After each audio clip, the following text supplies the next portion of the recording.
అందరికీ నమస్కారం. ఇవాళ మనతో పాటు ప్రముఖ ఆధ్యాత్మికవేత్త, ఆస్ట్రాలజర్, దత్తాత్రేయ మరియు గణపతి ఉపాసకులు మురళీధర్ శర్మ గారు మనతో ఉన్నారు. గురుగారితో మాట్లాడదాం. గురుగారు నమస్కారం అండి. మహాదేవ శ్రీమాత్రే నమః.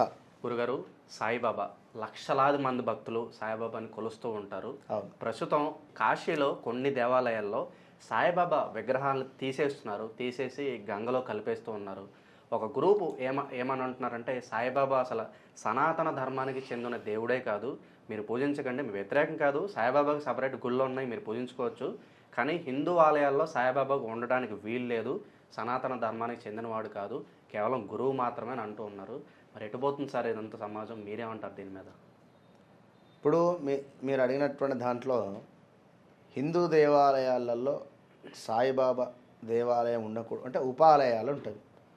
సపరేట్గా సాయిబాబా దేవాలయము అనేటువంటిది ఉంటుంది. ఇప్పుడు ఇక్కడ నేను వాస్తవానికి గత కొన్ని రోజుల నుండి కూడా ఒక విషయం చెప్తున్నా. ఏమిటి అంటే, ఎస్ లెటర్ బాలేదు ఇక్కడ. వారు సాయిబాబా గారా, భగవంతుడా, లేదా సాయిబాబా పేరు మీద ఉండేటువంటి మనిషా, లేదా శ్రీనివాస, లేదా శ్రీవల్లియ, లేదా ఇంకెవరైనా కావచ్చు. ఎస్ లెటరే బాలేదు ఇక్కడ. ఎందుకు? ఏలినాటి శనిలో ఉన్నది ఇక్కడ. ఏదో ఒక విషయం బయటికి వస్తుంది ఇక్కడ. ఇదే విషయమా, మరొకట ఇంకొక ఎక్సలెంట్ విషయం మంచిగా అర్థం చేసుకుంటారు. 2024 జనవరి ఫిబ్రవరి నుండి కూడా ఆర్ లెటర్ బాగాలేదంటున్నా. ఆర్, అది రాజేంద్ర, రాజేష, రాజేంద్ర ప్రసాద. ఇవాళ రాజేంద్ర ప్రసాద్ గారి కూతురు చనిపోయింది. అలాగే రజనీకాంత్ గారు కూడా మొన్న ఆరోగ్యం బాగలేదు. అవును. కనుక అంటే నేను అనేది ఏమిటి అంటే, ఆర్ లెటర్ బాగాలేదంటే ఏదో రకంగా ఇబ్బంది ఒకటి. రెండవది తా లెటర్ బాగాలేదంటాను ఇక్కడ. టీతో మొదలయ్యే పేరు అంటే తెలుగులో తా కావచ్చును. మరొకటి నెక్స్ట్ ఏమిటి, ప్రా లెటర్ బాగాలేదు. ప్రసాద్ కానీ, ప్రమోద్ కానీ, ప్రదీప్ కానీ, ప్రణయ్ కానీ, ఇవి ఈ 2024లో ఇవి కొన్ని కీలక మార్పులు జరగబోతున్నాయి.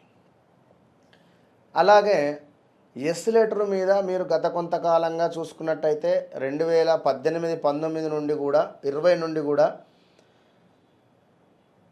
జరిగినటువంటి మర్డర్స్ కానీ, యాక్సిడెంట్స్ కానీ, లేదా సూసైడ్ అటెంప్ట్స్ కానీ, లేదా అత్యాచారానికి గురైనటువంటి వారు కానీ, మరొకటి ఎవరైనా కూడా ఎస్ లెటర్ మీదనే ఎక్కువ ఉన్నాయి. ఇందులో ఎవరైనా ఒకరు ఉండడము, ఎస్ లెటర్ మీద ఉండేటువంటి వారు ఎక్కువ ఉండేటువంటి వారు. జస్ట్ చెప్తున్న సబ్జెక్ట్ నేను ఇక్కడ బాగాలేదు కనుక. ఈ టైంలో సబ్కా మాలిక్ ఏక్ అనేటువంటి ఆ యొక్క భగవంతుడు సాయిబాబా, నేను భగవంతుడు అనే అంటా. ఎందుకు అంటే, ఇప్పుడు మా అమ్మగారు కూడా వాస్తవానికి కొన్నేళ్ల నుండి గురువారము ఫాస్టింగ్ ఉంటూ వచ్చింది. అంటే ఇప్పుడు ఒకరొక విషయాన్ని నమ్ముతూ ఉన్నారు. ఆల్ ఆఫ్ సడన్గా ఇది కాదు అంటే జీర్ణించుకోలేరు కదా. సరే, వాస్తవానికి సాయిబాబాకు మంత్రం అనేటువంటిది కానీ, లేదా మరొకటి అనేటువంటిది లేదు. ఇక్కడ ఏమిటి అంటే, ఒక ఆరాధన దీంతో పాటుగా మన వ్యక్తిగత జీవితంలో మార్పు.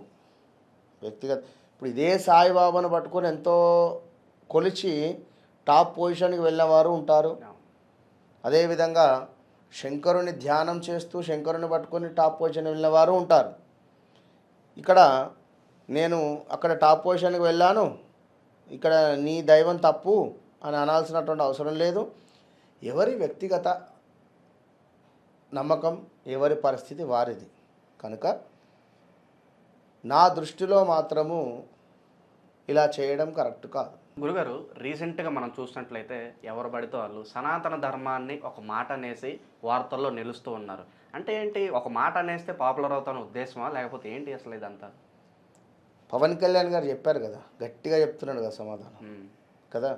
అందరిని నిలబెట్టి మరి, అది తమిళ్ వారైతే ఏమిటి, తెలుగు వారైతే ఏమిటి, మరొకరైతే ఏమిటి, అందరికీ కూడా సనాతన ధర్మం జోలికి వస్తే ఖబర్దార్ అని చెప్పి ఉన్నాడు. ఎందుకంటే ఈ కలియుగంలో వాస్తవానికి తను అంతటి ధైర్యంగా నిలబడము చాలా అంటే చాలా ఎక్సలెంట్. తప్పకుండా చెప్తున్నా కదా, మా బ్రాహ్మణుల తరపున 100% మంచి ఆశీర్వాదం వారికి ఇవ్వాలి. ఆ యొక్క నేను కోరుకుంటున్న కలవాలి అని చెప్పి ఒక సుమారుగా కూడా ఒక 21 మంది మంచి బ్రాహ్మణులను, అంటే మనకు సంబంధించినటువంటి వారిని ఒక టీం తీసుకొని వెళ్ళి గొప్పగా ఆశీర్వదనం చేసి వారికి రావాలి అని చెప్పి అనుకుంటున్నాము. వేములవాడ రాజరాజేశ్వర స్వామి యొక్క ప్రసాదం తీసుకువెళ్ళి, అదేవిధంగా కొండగట్టు ఆంజనేయ స్వామి యొక్క ప్రసాదము, ధర్మపురి లక్ష్మీ నరసింహస్వామి యొక్క ప్రసాదము, ఇవన్నీ కూడా తీసుకువెళ్ళి అతనికి ఇచ్చి రావాలి అని చెప్పి సంకల్పం. చూద్దాం. గురుగారు, సబ్కా మాలిక్ ఏకే అని చెప్పి సాయిబాబానే చెప్పారు, కానీ ఎక్కడో మనుషులే ఈ దేవుడు ఆ దేవుడు అని చెప్పి కొట్టుకు చేస్తూ ఉన్నారు.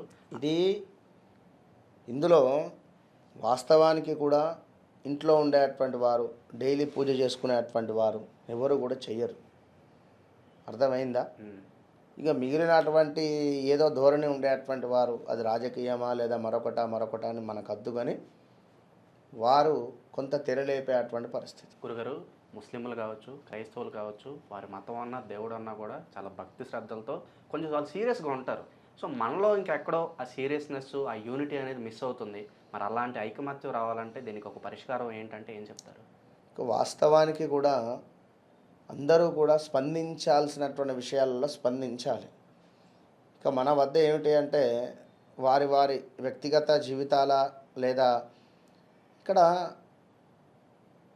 కొన్ని పరిణామాలు, అంటే వారు ఎదురు చూస్తుండే అటువంటి సందర్భాలు, కానీ వారికి అంటే వారి దైనందిక నిత్య జీవితంలో వారికి టైం సరిపోక కొందరు ఉంటే, మరి కొందరు స్పందించేవారు కూడా ఉన్నారు, లేరని కాదు. కానీ ఒకటే సమయానికి 2 చేతులు కలిస్తేనే చెప్పట్లు అన్నట్టుగా కలవడం జరగటం లేదు. అందరూ ఒకటేసారిగా ఒకటే ఐకమత్యంగా కుదరటం లేదు. అక్కడ కుదరాలి అనేటువంటి భావన అంతే, అమ్మవారి దయ వల్ల అందరూ కూడా కలిసి తప్పకుండా ముందుకు వెళ్ళేటువంటి. ఎందుకంటే ఒక విషయం జరిగింది, ఇది జరిగింది కదా అని చెప్పి మనం ఊరుకుంటే మరొక విషయం జరగవచ్చు, లేదా మరొక విషయం జరగవచ్చు.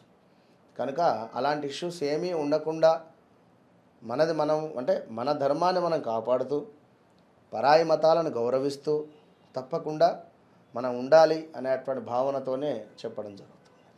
దేవుళ్ళందరూ ఒక్కరే అనే భావన అందరిలోనూ త్వరగా రావాలని చెప్పి కోరుకుందాం గురుగారు. ధన్యవాదాలు. మహాదేవ.